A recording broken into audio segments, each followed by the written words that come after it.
Question number 4 में diagram given है और एक बहुत इम्पॉर्टेंट इन्फॉर्मेशन इस क्वेश्चन में गिवन है, वो हम पहले देख लेते हैं कि वो इन्फॉर्मेशन क्या है।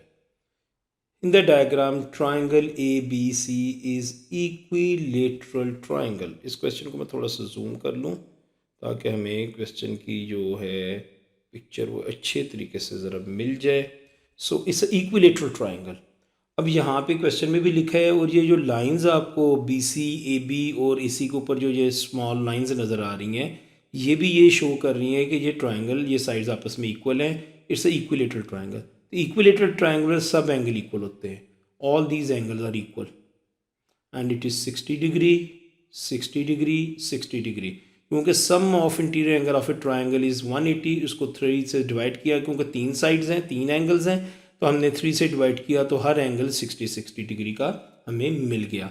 तो ये आपके पास ये इन्फॉर्मेशन आपने खुद सोच के डायग्राम पे शिफ्ट करनी थी। तो सबसे पहली तो ये बात आपको हो गई कि हमने ये एंगल आइडेंटिफाई कर लिए और इन क्वेश्चंस में सबसे पहला यही काम करना होता है कि पहले आप एंगल आइडेंटिफाई कर लें। Now, the second information, the bearing of B from A is 75 degree and this is given। ये आपके पास A B A N, ये आपके पास जो एंगल है वो आपको नज़र आ रहा है जी। ये थोड़ा सा डिलीट कर, तो B A N is 75 degree, ये एंगल आपकी यहाँ पे कैलकुलेशन हुई है। Now, find the bearing of C from A। तो सबसे पहले तो हम ये एंगल मार्क करेंगे कि ये कौन सा बेरिंग है जो कैलकुलेट करना है। तो सबसे पहले तो हमने ये काम करना है।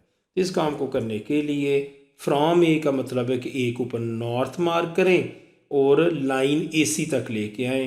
तो north is already marked on A और हमारे पास ये ऐसी लाइन है, तो ये एंगल आपकी कैलकुलेशन में आना चाहिए। ये वो ब्लू एंगल है जो आपने कैलकुलेट करना है और यहाँ पे इसकी वैल्यूज़ ऑलरेडी गिवन है। वो क्या है जी? वो है जी 75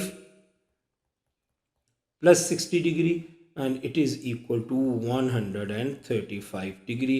और ये आपके पास आंसर आ गया। एक छोटा सा सिंपल सा ये क्वेश्चन था। तो next part of this question is find the bearing of C from B. तो सबसे पहले तो हम बी के ऊपर नॉर्थ मार्क करेंगे ना, फ्रॉम बी है तो बी के ऊपर नॉर्थ मार्क करना पड़ेगा सबसे पहले। तो हम बी के ऊपर ये नॉर्थ मार्क कर लिया जी। नॉर्थ मार्क करते हैं जी, सीधी लाइन ड्रॉ करें जी। बी के ऊपर ये हमने नॉर्थ मार्क कर लिया।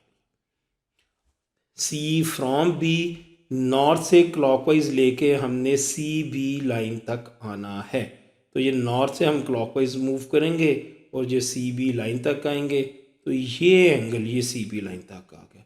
This is our required angle. अब इस एंगल को कैलकुलेट कैसे करना है? अगर हमें इस एंगल का, ये जो अंदर वाला एंगल है, ये वाला एंगल कैलकुलेट हो जाए तो 360 में से इसको और 60 को माइनस कर दे तो हमें ये green angle bearing of C from B वो कैलकुलेट हो जाएगा। तो ये तो बड़े आराम से कैलकुलेट हो सकता है। वो क्यों कि आपके पास बी ए एन 75 डिग्री और ये ए एन और बी एन पैरेलल लाइंस हैं और ये 75 और ये बी एंगल ये आपस में है इंटीरियर एंगल। तो 180 में से 75 डिग्री को माइनस कर दें या 180 में से 75 डिग्री को माइनस करेंगे तो हमारे पास आ जाएगा जी 105। सो 180 माइनस 75, तो दिस एंगल इज़ 105। तो आपके पास 105 एंगल आ गया।